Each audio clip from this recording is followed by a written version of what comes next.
साहब जी, मौन पालन में माथा भारी हो जाता है। इसके लिए कोई उदाहरण सुनाने की कृपा करें। अब मौन पालन में तो माथा भारी होगा ही। बोलने की आदत होती है और न बोले तो पेट फूलने लगता है, हजम होना, भोजन कम हो जाता है, तो माथा तो भारी होगा ही। हालांकि बहुत बोलने वाले का भी माथा भारी होता है। दोनों विधि से तो कोई बात नहीं, आदत बना लेने से बन जाती है। मौन में बहुत लाभ है और लाभ जहाँ होता है फिर तकलीफ़ की चिंता नहीं की जाती है। मौनम शरणम गच्छामि, मौन की शरण में जा कर के बहुत काम बन जाते हैं। तो कहीं भी कोई भी काम करने के लिए मौन से पहली तो एकाग्रता आती है और बहुत सारे झगड़े झंझट से, गलत बोलने से बच जाता है आदमी। ज़्यादा बोलने वाला झूठ भी बोल देता है, ज़्यादा बोल देता है, गलत बात निकल जाती है। और कम बोलने वाला जो वाक्य संयमी है, संभाल कर बोलता है। तो मौन का मतलब ताला लगा लेना नहीं, मुख में संयम से बोलना, संभाल के, विचार करके। उसके लिए उदाहरण कह दूं, दो हंस, नर्मदा, दोनों पक्षी उड़ते हुए आ रहे थे।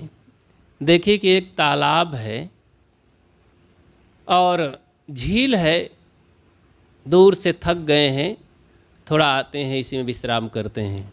उतर गए, प्यासे भी थे, दोनों उतर गए, पानी पिए। देखे कि एक वहाँ कछुआ बैठा हुआ है,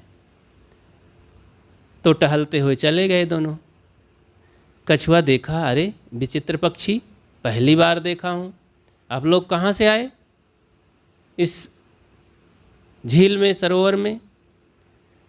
बोले, हम बहुत दूर से आए हैं, हम मानसरोवर वासी पक्षी हैं। गए थे अपनी यात्रा में, अब लौट रहे हैं, जा रहे हैं मानसरोवर, अपने वतन को। जैसे ही मानसरोवर सुना ये शब्द कछुआ, तो उसके मन में तो हिलोरे मारने लगी। पहली बार मानसरोवर तो बहुत दिन से सुन रखा हूँ, लेकिन कोई वहाँ जा रहा है और मेरे सामने से गुजर जाए, मैं ना पहुँचूँ तो ठीक नहीं है। बड़ी आग्रह के साथ कहा, हंस भैया हमको भी ले चलो मानसरोवर। तो दोनों एक साथ बोल पड़े, ऐसा हो ही नहीं सकता है, तुम वहाँ पर नहीं पहुँच सकते हो। अब वो रूहानी सूरत बना करके कछुआ कहने लगा, नहीं नहीं, ऐसा ना करो, बहुत दिनों से सुन रखा हूँ, मानसरोवर बहुत सुंदर झील है, बहुत बढ़िया वहाँ है, तो मेरा बहुत मन कहता है कि वहाँ मैं पहुँच जाऊँ तो मेरा कल्याण हो जाए। आप लोग वहीं के वासी हैं तो मुझे भी ले चलें। बहुत देखे उनका अनुनय विनय, तो दोनों सोचने लगे कैसे ले जाएं। उपाय कुछ निकल रहा था, सूझ रहा था। उन्होंने कहा, देखो एक शर्त है तो बहुत कठिन काम आपको ले जाना। हम तो ठहरे हंस, लंबी उड़ान भरते हैं और थकने का नाम नहीं लेते हैं, उड़ते रहते हैं, सैकड़ों किलोमीटर उड़ जाते हैं एक बार में। तो आपके पास पंख ही नहीं है, उड़ सकते नहीं, चल सकते नहीं, धीरे धीरे रेंगते हैं, बहुत मुश्किल है। लेकिन एक शर्त है। बोलिए बोलिए, जल्दी से क्या शर्त है? मैं सब करने के लिए तैयार हूँ, बस मुझे पहुँचाओ। उसने कहा, आप न बोलें, मौन रहें तो हम पहुँचा सकते हैं। अच्छा, सोचा कछुआ, कहा मैं अपना सिर ही डाल लूँगा अपनी खोपड़ी में, बोलूँगा ही नहीं, आँख ही मूंद लूँगा। तो संकल्प लेकर आवाज़ खोला, ठीक है मैं नहीं बोलूँगा। बस हंस एक लकड़ी लाते हैं, 1 फीट की 2 फीट की,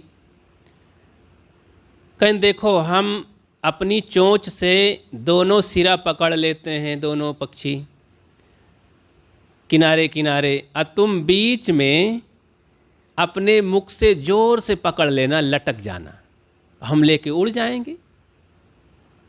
हाँ हाँ, ये तो कछुआ जब पकड़ लेता है तो हम बचपन में सुने थे कि जिसका पैर पकड़ता है तो गधा बुलाना पड़ता है चिल्लवाने के लिए, तब छोड़ता है, नहीं छोड़ता नहीं है, तो वहाँ का मांस नोच ही ले जाता है।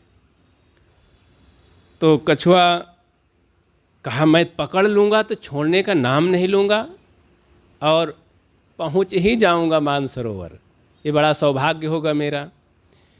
कहा बिल्कुल हंस भैया, बिल्कुल आपकी बात मंजूर।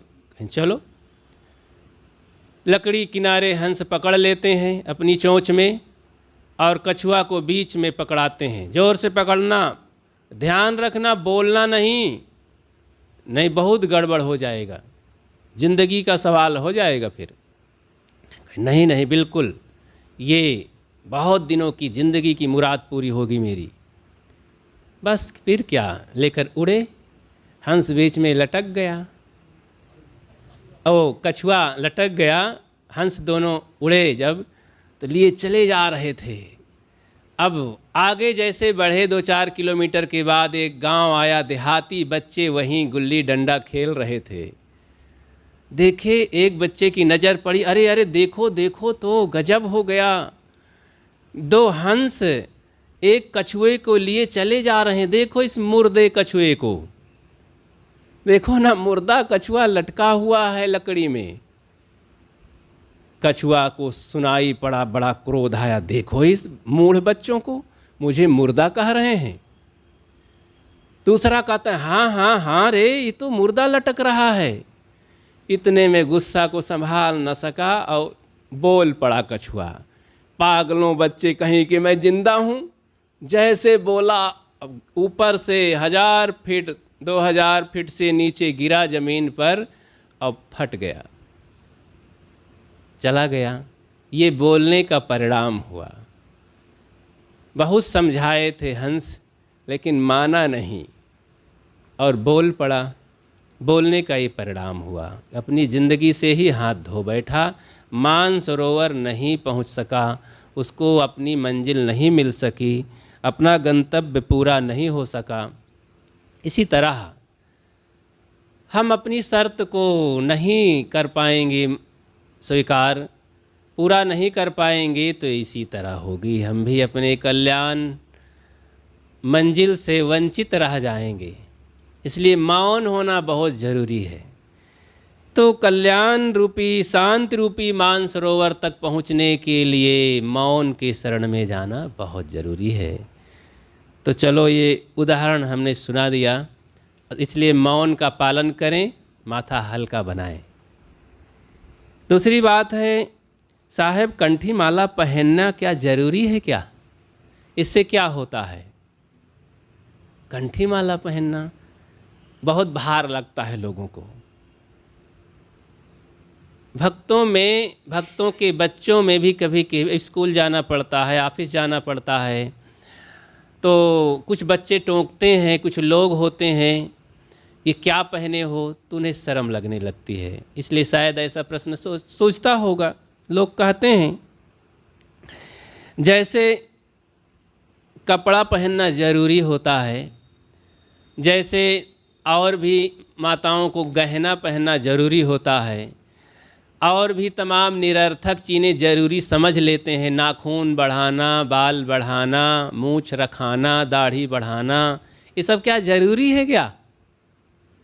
और भी तरह तरह के कपड़े लत्ते पहनना, गले में काला सफ़ेद धागा अथवा नीला पीला लॉकेट, कांच, लकड़ी, गुल्ली, लोहा पहनना ये ज़रूरी है क्या? कमर में बांधना ज़रूरी है क्या? जब जरूरी नहीं है कुछ फिर भी लोग पहनते हैं, कुछ नियम है समाज के, कुछ रस्मों रिवाज हैं, कुछ शौक़ है, शौक़ से ही सही गले में बहुत से लोग पहने रहते हैं। माताओं को शौक़ है गहने से श्रृंगार करने का, तो करते रहते हैं, कोई लाभ नहीं उसमें, फिर भी नुकसान ही है, फिर भी पहनते हैं लोग, करते हैं। सामाजिक दृष्टि से टीका बिंदी लगाना माताओं को ज़रूरी है क्या? पति के नाम पर सिंदूर मांग भरना ज़रूरी है क्या? उससे कोई लाभ है, कोई मजबूती, कोई विटामिन है क्या उसमें? नहीं। जब ये सब काम करते हैं तो भक्ति की परंपरा में गुरुदेव का दिया हुआ एक चिन्ह कंठी माला क्यों जरूरी नहीं है? उससे क्या दिक्कत है? वो तो सादगी का प्रतीक है और गुरु का दिया हुआ प्रसाद मान करके ऐसा गले में पहनने से मन में साहस मिलता है। ये सादगी का प्रतीक है और ये अहिंसा का प्रतीक है। कंठी पहन करके कोई अगर गंदा काम करे, पाप करे, तो दूसरा आदमी, पापी से पापी आदमी कह देता है कि अरे कंठी पहन करके इतना अत्याचार मत करो, कंठी को तो बर्बाद मत करो।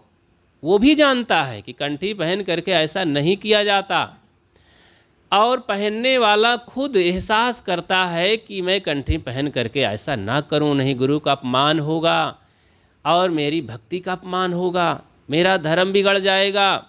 तो कंठी से हमें एक बल मिलता है, एक सात्विक साहस बल मिलता है, हिम्मत आती है और सहजता कई तरह के लाभ होते हैं मानसिक, और गला में शोभायमान भी रहता है।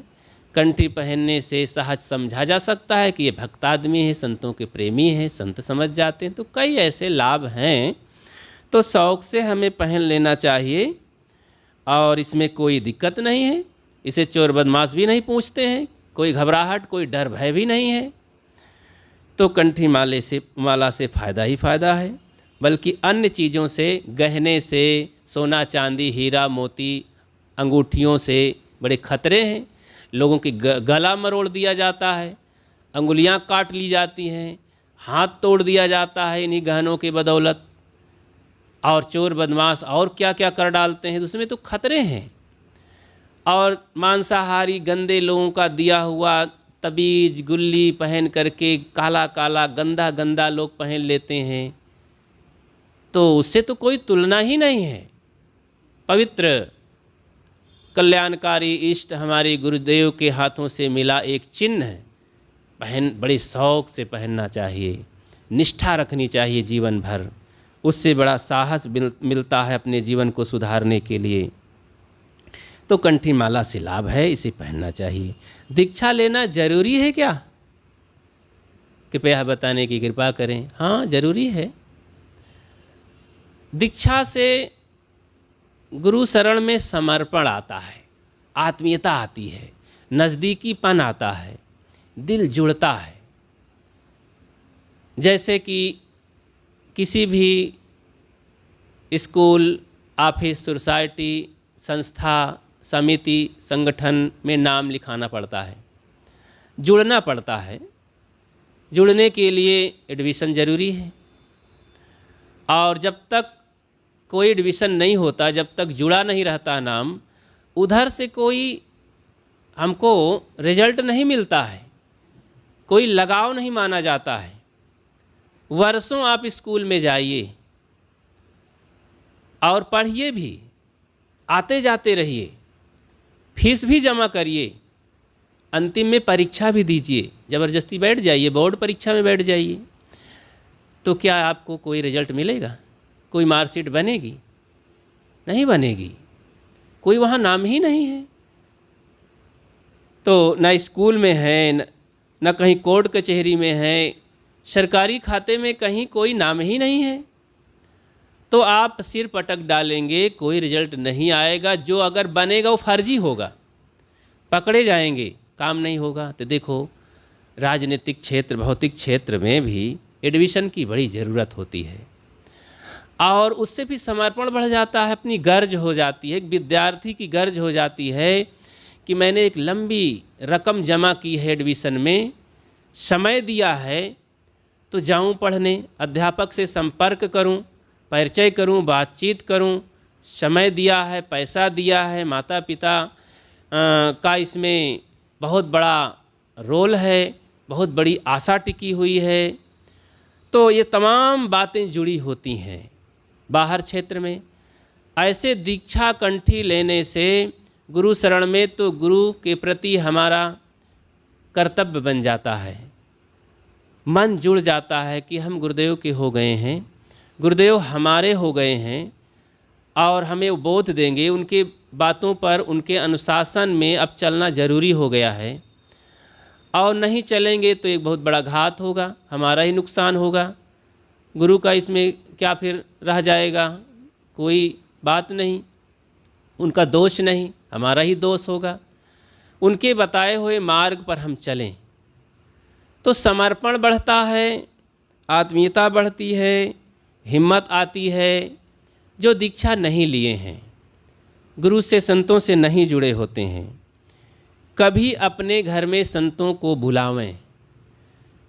पड़ोसी पूछ पड़े संत से, क्यों महात्मा जी यहाँ कैसे बैठे हैं इनके घर में, आप इस परिवार में आकर के बैठे हैं, बूढ़े बुजुर्ग और नर नारियों के पास, यहाँ तुम्हारा क्या रिश्ता है।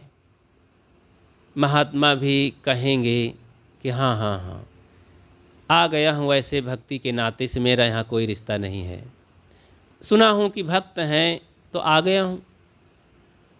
तो यहाँ भी उनको थोड़ा सा कहना पड़ा, भक्ति का सहारा लेना पड़ा एक रिश्ता जोड़ने के लिए। फिर कहें क्या यहाँ पर आप दीक्षा मंत्र दिए हैं, नहीं नहीं दीक्षा मंत्र तो नहीं दिया हूँ, मेरे भक्त तो नहीं हैं, लेकिन आ गया हूँ, ज़रूरत हुई कुछ। तो अब घर के सज्जनों से पूछे, क्यों तुम्हारा क्या रिश्ता है, इस बाबा जी को घर में क्यों बैठाए हैं। तो कहेंगे नहीं नहीं, साधु थे चले आए हमारे घर में, वहाँ भी अधूरी बात बोले। अगर दीक्षा लिए तुरंत कहेंगे हमारे गुरुजी हैं, हमने गुरु मंत्र लिया है, हमारे माता पिता के समान हैं, इनसे हमारा कल्याण है, इनसे हमने बहुत सीखा है ज़िंदगी के रहस्य को। बड़े जोश के साथ बातें सब कह डालेंगे, पूछने वाले की फिर दोबारा हिम्मत नहीं पड़ेगी कि कुछ शंका करें। ये हमारे माता पिता से बढ़ कर के हैं, हम इनकी सेवा करेंगे, दान करेंगे, धर्म करेंगे, इनके लिए सब कुछ करेंगे हम, तुम्हारा क्या जाता है। तो देखो दीक्षा लेने से दोनों तरफ मजबूती आ गई। गुरु भी कहते हैं हाँ हाँ मैंने इनको दीक्षा दी, मेरे शिष्य हैं, मेरे पुत्रवत हैं, ये मेरे बच्चे हैं, मेरा परिवार है, ये मेरा आना कर्तव्य है, इनको समझाना कर्तव्य बनता है। मैं नहीं समझाऊंगा, मैं नहीं कहूँगा, मैं नहीं डांटूँ, कौन इनको कहेगा। तो इस तरह दोनों तरफ से समर्पण आ गया, इससे बड़ा लाभ होता है, दोनों तरफ अपने कल्याण मार्ग में बहुत बड़ा सहारा मिलता है। तो दीक्षा उपदेश लेने से एक लगाव बढ़ता है, जुड़ने का ये रस्म है, आध्यात्मिक रस। इसलिए दीक्षा कंठी लेना चाहिए। ठीक है, जब तक समझ में ना आवे तो दीक्षा नहीं लेना चाहिए मनमानी, जैसे तैसे किसी साधु गुरु से दीक्षा लेकर के फंसना नहीं चाहिए। पूरा साहेब से ये सब विधि पूरा होए, ओछे से नेह लगाए के मूल हुआवे खोए, कर बंदगी विवेक की भेष धरे सब कोय, सो बंदगी बहिजान दे जहाँ शब्द विवेक न होए। अच्छे गुरुजनों के शरण में जाना चाहिए, विवेकवान हो, रहनी संपन्न हो, सदाचारी, ब्रह्मचारी, इस तरह से उनके पास बोलने की भी कला हो, अध्ययनशील हों और निर्णयशील हों, आत्मज्ञानी हों। ऐसे गुरुजनों के पास जा कर के विनयावनत हो करके, शरणाधीन हो करके हम आत्मज्ञान प्राप्त कर सकते हैं। गुरु की बात तो बहुत महिमा फैली है। गुरु गुरु कहि विश्व पुकारा, गुरु सोई जो भरम निवारा, ताते प्रथम परीक्षा कीजय, ठहरे सांच गुरु तब कीजय, बिन जाने जो कोई गुरु करई, सो नर घोर नरक मा परई।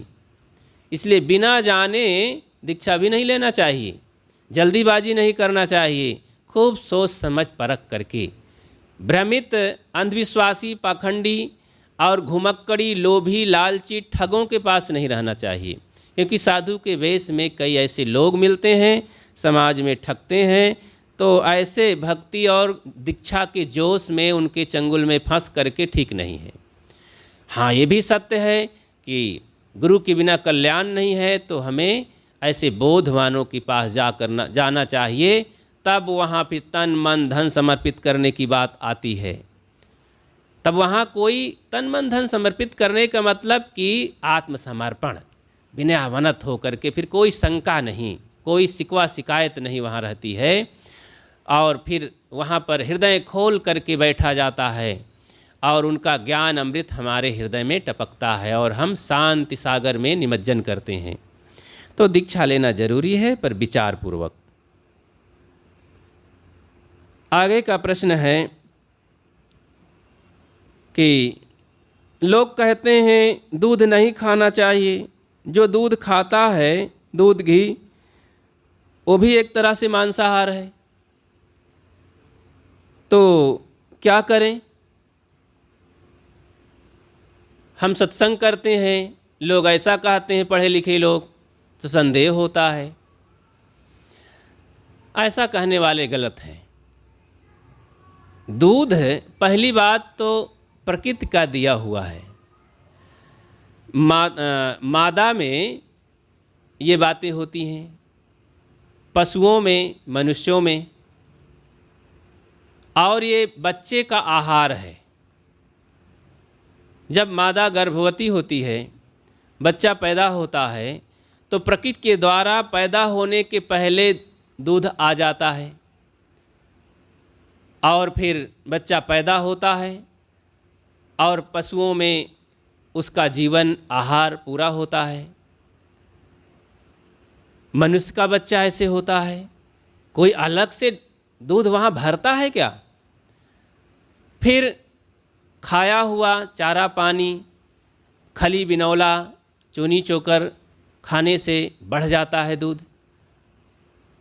तो खाए पिए हुए आहार से दूध बनता है। फिर उनकी नलियाँ अलग होती हैं, वो खून का अंश, मांस का अंश नहीं है, बिल्कुल नहीं हो सकता है।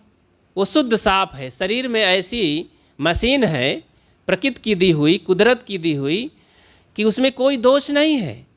दूध निकाल लेने से, खाने से कोई दोष नहीं, मादा को कोई परेशानी नहीं। हाँ, बच्चा जितना पी सके, उसका पेट भर सके, उसमें कपट नहीं करना चाहिए। किसान पालतू जानवर पालते हैं, गाय भैंस, तो खूब खिलाते पिलाते हैं, सेवा करते हैं, तो सेवा का क्या उनका अधिकार नहीं है क्या? हक नहीं है क्या? जो पशुपालन होता है, आज देखो गाय भैंस छूट गए हैं, इतना दुख पाते हैं। उत्तर प्रदेश में तो सरकारी तौर से, प्रशासन से ये हुआ कि छोड़ दिए गए, मारे ना जाएं, तो ये कह करके पशुओं को छुड़वा दिया गया, क्योंकि अब बैल है किसी काम का नहीं, बछड़े हैं किसी काम का नहीं, गाय है कोई खरीदता नहीं ठीक से, उसका कोई भाव ताव नहीं, बंध्या गाय है, कौन पाले, छोड़ दो, सारे जानवर छोड़ दिए गए। इतना देख करके दर्द होता था, करुणा होती थी। लोग कुल्हाड़ी से मार देते हैं, लाठी डंडे से मार देते हैं, खेत चरते हैं। किसान हैरान हो गए 5-6 साल से, 10 साल से खेती करना बंद कर दिए, पशु सब छूट गए, अब पालना बंद हो गए। इतना दुख पाए पशु, इतना मारे काटे गए, दुख पाए, कीड़े पड़ गए उनके सिर में, पीठ में, कूल में, पूंछ कट गई, सींग टूट गई।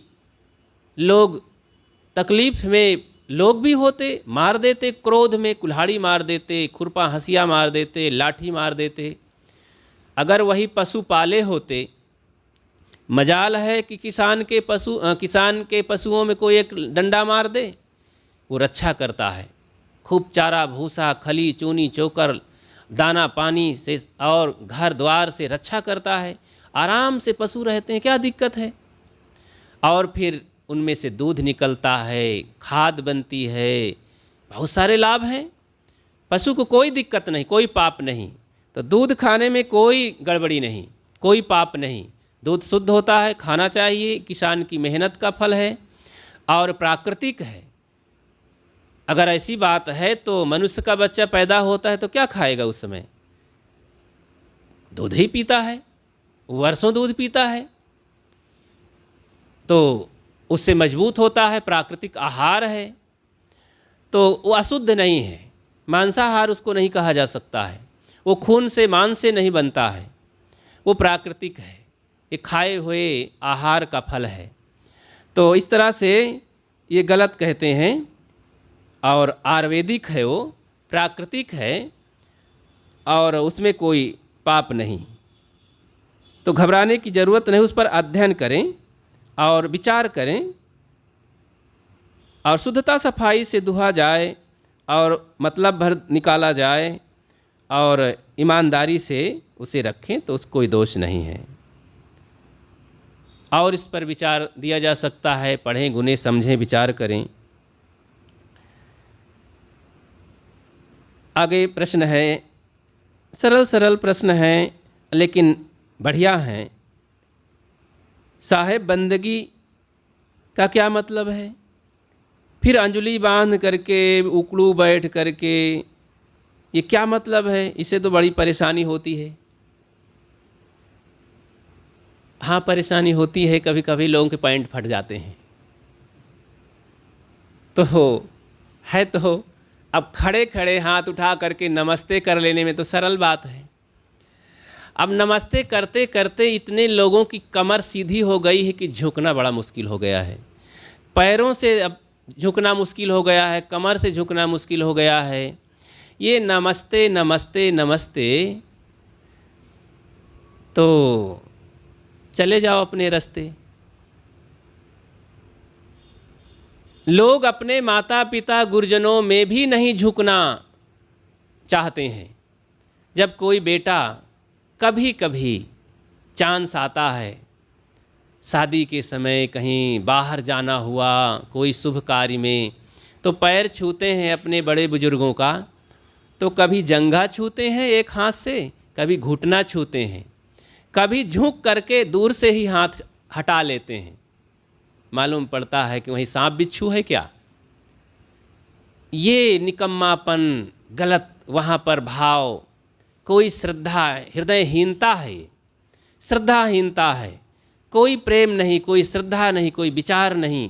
रूखे भाव से, जिस माता पिता का इतना बड़ा उपकार है, बड़े बुजुर्गों का, हम चरण तक ना छू सके।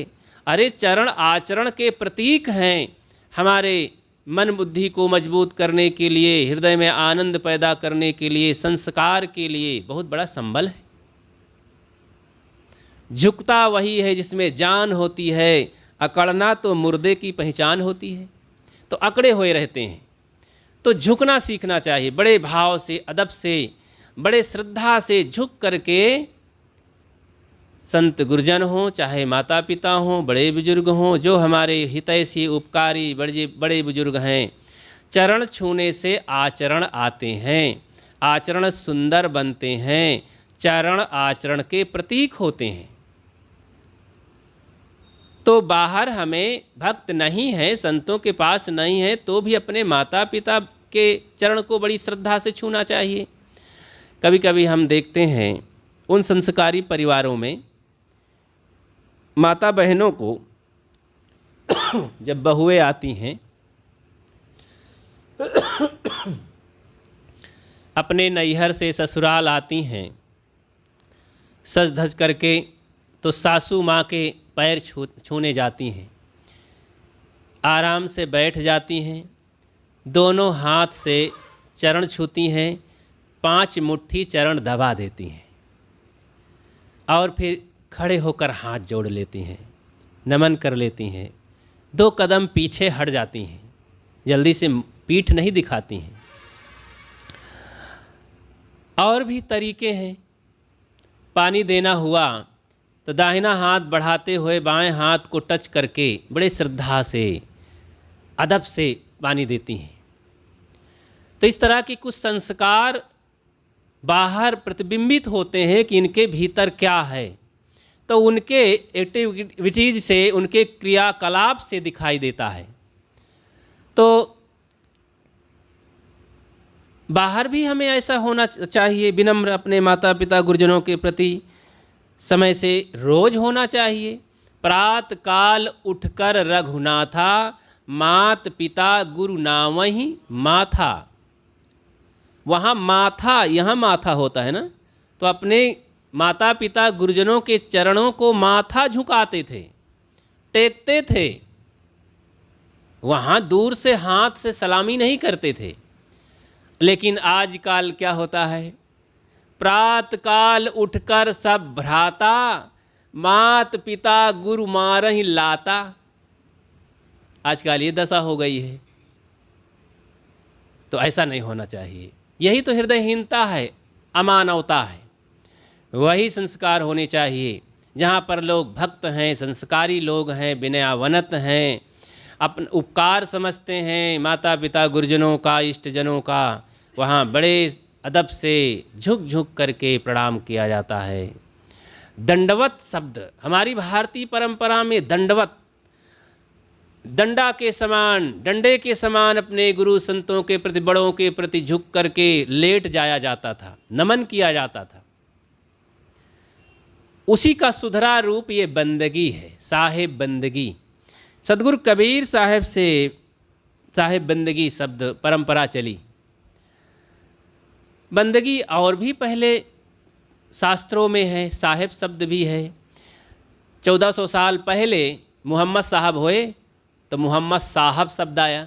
देखो साहब वहाँ भी है, बड़ों के लिए आदर सूचक। राजा महाराजाओं में भी साहेब शब्द, हुजूर शब्द चलता था। राम, महाराज राम के लिए, अपने इष्ट के लिए भी साहेब शब्द का प्रयोग हुआ है रामायण शास्त्रों में, काव्यों में। गुरु गुसाई साहेब सिय रामू, मोको नीक लाग परिणामू। तो वहाँ भी साहेब शब्द आया है। तो ऐसा नहीं कि कबीर साहेब इस साहेब शब्द की उत्पत्ति कर देते हैं। फारसी भाषा का शब्द है साहेब, संस्कृत शब्द बंदगी है। साहेब बंदगी, साहेब माने स्वामी होता है, बंदगी माने प्रार्थना करना, विनयावनत होना, वंदना करना। हे साहेब मैं आपकी वंदना करता हूँ। कितना पूजा और श्रद्धा से, आस्था से, अनुष्ठान से भरा हुआ ये शब्द है। विनम्रता के साथ हम सिर झुकाएं, साहेब बंदगी। हे साहेब, साहेब भीतर बैठा हुआ है, आत्मा साहेब है। बाहर का शरीरधारी भाई बंधु गुरु संत माता पिता सब साहेब हैं। भीतर भी साहेब, बाहर का उनका आदर्श भी साहेब है। तो हम उसको झुक करके नमन करते हैं, बंदगी करते हैं। साहेब हम आपकी वंदना करते हैं। क्यों वंदना करते हैं प्रश्न होता है। क्योंकि हमें सुख शांति चाहिए, एक आदर्श चाहिए, आपका सहारा चाहिए। सहारे से नौका पार होती है, ऐसे नहीं पार होती है। बेड़ा मारना पड़ता है, डंडा मारना पड़ता है, बांस से ठेलना पड़ता है, तो नाव आगे बढ़ती जाती है। ऐसे बड़े बुजुर्गों का, संत गुरुजनों का, पवित्र आत्माओं का सहारा चाहिए। बिना सहारा बड़ा मुश्किल हो जाता है। तो इसलिए हमें बंदगी की ज़रूरत है। अब अंजलि बांधते हैं, हाथ जोड़ते हैं। और जगह में बौद्धिस्टों में भी, बुद्ध परंपरा में भी, वहाँ भी हाथ जोड़ने की प्रथा है और सिर टेकने की प्रथा है। 3 बार करने की प्रथा है। साधो साधो साधो कहने की प्रथा है। और घुटने टेक करके, हाथ जोड़ करके सिर उठाते हैं, फिर ज़मीन में टेकते हैं गुरु के सामने और साधो साधो कहते हैं। तो वहाँ भी 3 बार की प्रथा है। 3 बार तो सामान्य प्रथा है। गांव घर में जब लोग देवी देवता को बुलाते हैं अपने सिर पर, तब वहाँ भी 3 वाचा बोलते हैं। तो 3 वचन बुलाते हैं वहाँ, तो वहाँ भी बोलते हैं। सही है, सही है, सही है। धार्मिक परंपरा में शांति ही शांति ही शांति है, 3 बार शांति का प्रचलन है। यहाँ भी 3 बार साहिब बंदगी का प्रचलन है, मतलब जोर डालते हैं। जब क्रोध में आदमी करता है तो कोई कहता है इस काम को करोगे कि नहीं, तो कहता नहीं करूँगा, नहीं करूँगा, नहीं करूँगा, तो जोर डालना हुआ ना। तो ऐसे ही एक भक्त जोर डालता है कि साहिब बंदगी, साहिब बंदगी, साहिब बंदगी, मैं आपकी बंदगी करता हूँ, मुझे शांति चाहिए, सुख चाहिए, मेरा कल्याण कीजिए, हे प्रभु आधार दीजिए, नहीं मैं भवसागर में डूब रहा हूँ, अज्ञान में ग्रसित हूँ, दुखी हूँ, आप सहारा लगाइए, हे गुरुदेव मैं आपकी वंदना करता हूँ, अंजलि बांध करके मांग रहा हूँ, दया क्षमा की भीख मांग रहा हूँ, कृपा करके गुरुदेव। तो मांगने का प्रतीक है। कोई चीज़ मांगते हैं तो अंजलि बांधते हैं ना, 3 बार करते हैं, अंजलि बांधते हैं, उकड़ू बैठते हैं, विनम्रता का प्रतीक है। इससे कोई अशुद्धि नहीं होती है। खड़े खड़े करेंगे तो अशिष्टता होगी, लेट जाएंगे तो अशुद्धता होगी, फलथी मार के करेंगे तो अहंकारिता होगी। तो साष्टांग प्रकार से सुधार करके हम बैठ करके करते हैं, इसमें कोई अशुद्धता नहीं होती है। अंजलि बांधते हैं विनम्रता के साथ, आँखों को नम करके श्रद्धा से भर करके सिर झुकाते हुए हम सिर को चढ़ा देते हैं। बंदो सन्मुख पारखी शेष भेंट धरु हाथ, बचन उचारो बंदगी सत्य प्रेम के साथ। शीश भेंट अपने को, हे गुरुदेव आपके चरणों में है अपना हम सिर झुका रहे हैं, सिर दे रहे हैं, आप हमारा आप कल्याण कीजिए। शीश उतारे भूमि धरे, कई बार आप कहानियों में पुराणों में सुने होंगे, जब तपस्वी तपस्या किया तो कई बार अपना सिर काट करके रख दिया, तब देवता प्रकट हुआ, खुश हुआ, बोला कि वरदान मांग लो। अच्छा तो कई बार सिर काट के रख दिया तो बचा क्या उसके पास? सिर में कोई नो अखुआ होत रहा कि उपज नया नया वृक्ष तैयार होता था। रावण कई बार शिव के शरण में अपना सिर रखा था काट करके अपना यज्ञ पूरा करने के लिए, मतलब सिर झुका देता था, विनम्र हो जाता था, अपना अहंकार को त्याग करके विनयावनत हो जाता था, विनम्र हो जाता है, गुरुदेव मैं कुछ नहीं आपका दास हूँ, मेरा कल्याण कीजिए, मैं आपके चरण का धूल हूँ। इस तरह अपने आप को पिघला देना, मिटा देना सारे अहंकार को, यही तो है। इसीलिए तो सद्गुरु संतों के चरण धो करके पिए जाते हैं, जूठन खाया जाता है, प्रणाम बंदगी की जाती है, अपने मन के अहंकार को चूर करने के लिए। बहुत मजबूत चट्टान है ये। इस शिला के रहते हुए कभी भी जमीन के चट्टान को तोड़ने के लिए बड़े बड़े बर्मे बने हैं, बोरिंग किए जाते हैं, सरकारी मशीनें बड़ी बड़ी बनी हैं। जब वो जाती हैं तो चरचराते हुए और तोड़ देती हैं, 40-50 फीट पत्थर तोड़ करके अब पानी की मूसलाधार निकाल देती हैं, धारा और स्रोत खुल जाता है, फिर पानी मिटता कम नहीं होता है। बड़े बड़े बोर चलते हैं, 10-10, 20-20 इंची के पाइप पानी खींचते हैं और फिर कम नहीं होता है। बोर हुआ ना, पत्थर की चट्टान टूटी जमीन में। ऐसे ही अहंकार की चट्टान जब टूटती है गुरु भक्ति से, तब वहाँ पर पानी का स्रोत अर्थात शांति का स्रोत फूटता है। ऐसे अहंकार की चट्टान नहीं टूटती है झूठा मूठा सिर झुकाने से। देह हलाए भक्ति नहीं होई, स्वामी सेवक गयो बिगोई। देह हलाने से झूठा झूठा ये काम नहीं बनेगा। हृदय से नमन करें, पिघल जाएं, सारे अहंकार को झड़िया दें, झाड़ दें, तब वो पवित्रता आती है। तो इस तरह बंदगी, दंडवत, ये 3 बार अंजलि बांधना, उकड़ू बैठने का मतलब है। तो घबराने की ज़रूरत नहीं है। कठिनाई है, परेशानी है, तो क्या हम बड़ा काम, अच्छा काम छोड़ देंगे पर कठिनाई के डर से? नहीं नहीं, सरल काम नहीं। सस्ता रोवे बार बार, महंगा रोवे एक बार। महंगा सौदा, अरे चींटी तो बहुत लोग मारते हैं, हाथी मार के दिखाओ ना। शेर को मारो, हाथी को मारो, चींटी मुर्दा मारते हैं। एक बहादुर था, बड़ा पहलवान बनता था, वो चींटी मार के और मुर्दा के पास लेट गया और एक मरा हुआ कौवा का डंक उखाड़ लिया, उसी में कहा मैं बड़े बाप का बेटा, मैं तो बड़े बाप का बेटा। ऐसा बड़े बाप का बेटा है। मुर्दा कौवा पड़ा हुआ था मरा, उसी का पैर से दबा करके डंक उखाड़ दिया, बड़ा पहलवान। एक चींटी को मसल दिया, उसी में घूम रहा है ऐठा ऐठा, सीना फुला रहा है, बड़ा पहलवान। एक मुर्दे का हाथ काट लिया, उसी में कहा था बड़ा पहलवान। अरे जिंदा किससे लड़ाई होती और शेर हाथी से लड़ते, जिंदा से तो बहादुरी का पता चलता। तो मतलब कि सस्ता काम तो सब लोग करते हैं, बड़ा काम करो।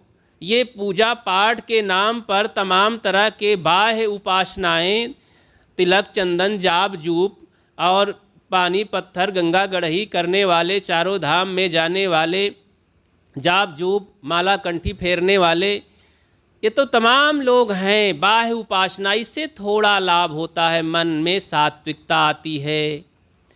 जैसे लकड़ी का चटुआ बच्चे को पकड़ा दो तो बच्चा 10-5 मिनट के लिए शांत हो जाता है, उसमें से दूध नहीं निकलता, उसका पेट नहीं भर सकता, जीवन नहीं चल सकता। जीवन चलाने के लिए, पेट भरने के लिए हमें तो असली दूध चाहिए बच्चे को, तब बच्चा बढ़िया होगा, उसका पेट भरेगा।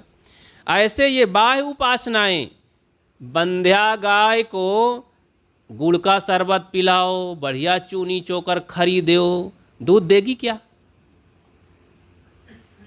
नपुंसक को और बंध्या में कुछ होने वाला नहीं है। ऐसे ही माने हुए तमाम देवी देवता, भगवान ईश्वर परमात्मा से कुछ काम होने वाला नहीं है। कितना भी लड्डू पेड़ा बतासा नारियल भभूत चढ़ाओ, कुछ होने वाला नहीं है। इसलिए विवेकी बनो, विचारवान बनो, कठिन कार्य में भी मेहनत करके आगे बढ़ो, सरल हो जाएगा, कोई दिक्कत नहीं है। तो कठिनाई मत समझे। हाँ, अब थोड़ा तो भाई मेहनत पड़ती है अभ्यास ना होने से। आजकल कुर्सी में सब बैठना, बचपन से छोटे छोटे बच्चे कुर्सी में बैठने लगे हैं, ये विदेशी परंपरा है। हमारे देश की परंपरा, गुरुकुल में जाते थे, बच्चे फलती मार करके बैठते थे, बचपन से ही माता पिता गुरुजनों का नमन सीखते थे। ये जब से इंग्लिश परंपरा आई तो हृदयहीनता बढ़ती जा रही है, लोगों का झुकना बंद होता जा रहा है, माता पिता का, गुरुजनों का जो उपकार है भूलता चला जा रहा है। तो हमें संस्कारों की परंपरा में होना चाहिए, गुरु माता पिता और मानवीय परंपरा। इसीलिए भारतीय परंपरा बड़ी सुंदर परंपरा रही, बहुत कुछ। लेकिन अब जब से विदेशी परंपरा आती जा रही है तो इसमें मैल जमती जा रही है, धूमिल होता चला जा रहा है, तो मिलावटबाजी होती चली जा रही है। तो हमें जो सादगी और स्वच्छता और संस्कारों की रहनी है उसे अपनाना चाहिए। आगे है कुछ प्रश्न।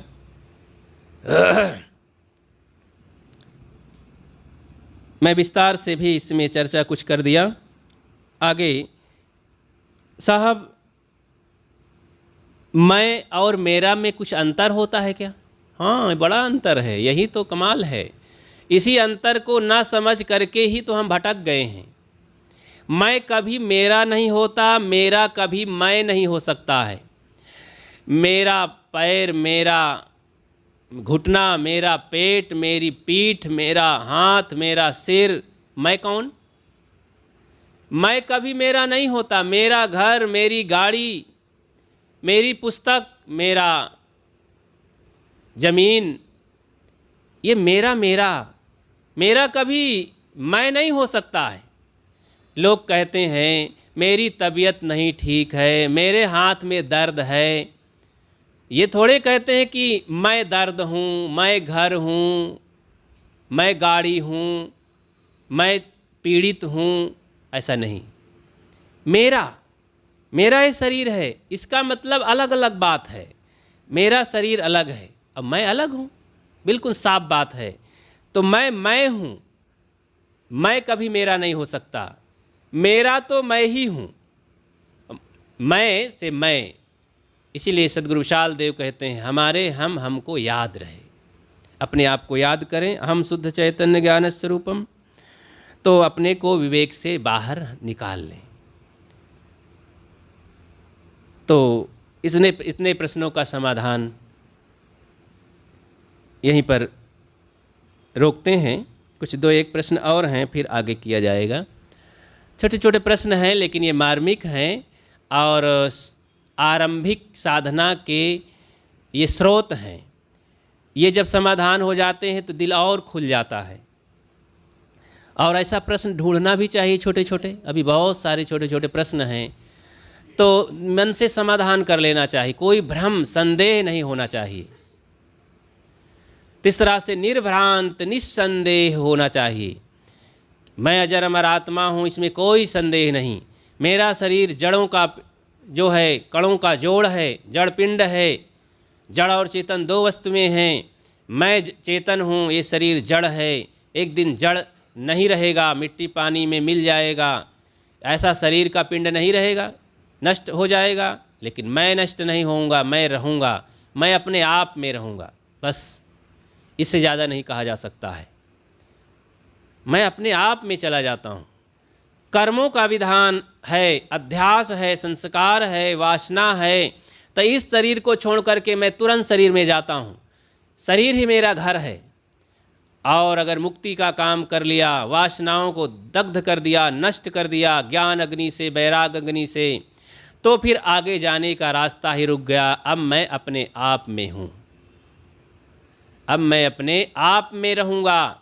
जब तक अपने आप में नहीं आता हूँ तब तक मैं द्वंद्व में रहता हूँ, दुविधा में रहता हूँ, पीड़ित रहता हूँ। जब अपने आप में चला जाता हूँ तो सारी समस्याएं नष्ट हो जाती हैं। कोई शंका नहीं, कोई संदेह नहीं, कोई दुख नहीं, कोई पीड़ा नहीं। बस इसी काम को करने के लिए ये सब बंदगी, दंडवत, दीक्षा, उपदेश तेरा मेरा समझने की ज़रूरत है।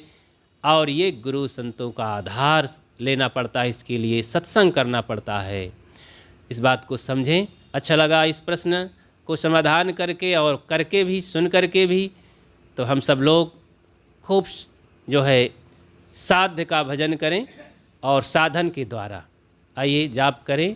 अहम शुद्ध चैतन्य ज्ञान स्वरूपम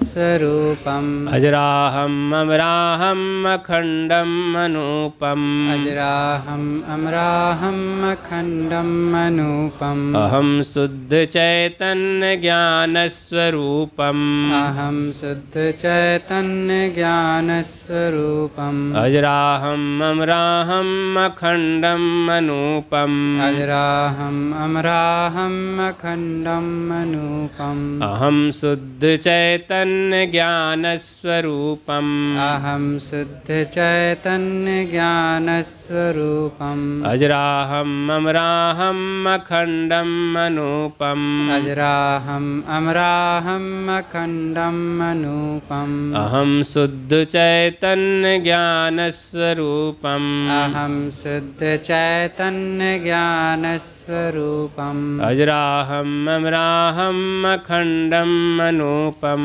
अजराहम् अमराहम् अखण्डम् अनूपम्। शांत अपने आप का अनुभव करें।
समय पूरा हुआ, अब चलें। घंटी लगेगी तो जलपान का समय होगा। शाम का भोजन जलपान की तरह करना चाहिए, हल्का भोजन। तो सुबह उसका फ़ायदा मिलता है, नींद नहीं आती है, शरीर हल्का रहता है, पेट साफ हो जाता है, फिर जलपान अच्छा लगता है बहुत। इसलिए शाम का भोजन सदैव थोड़ा सा 2 कौर कम खाओ,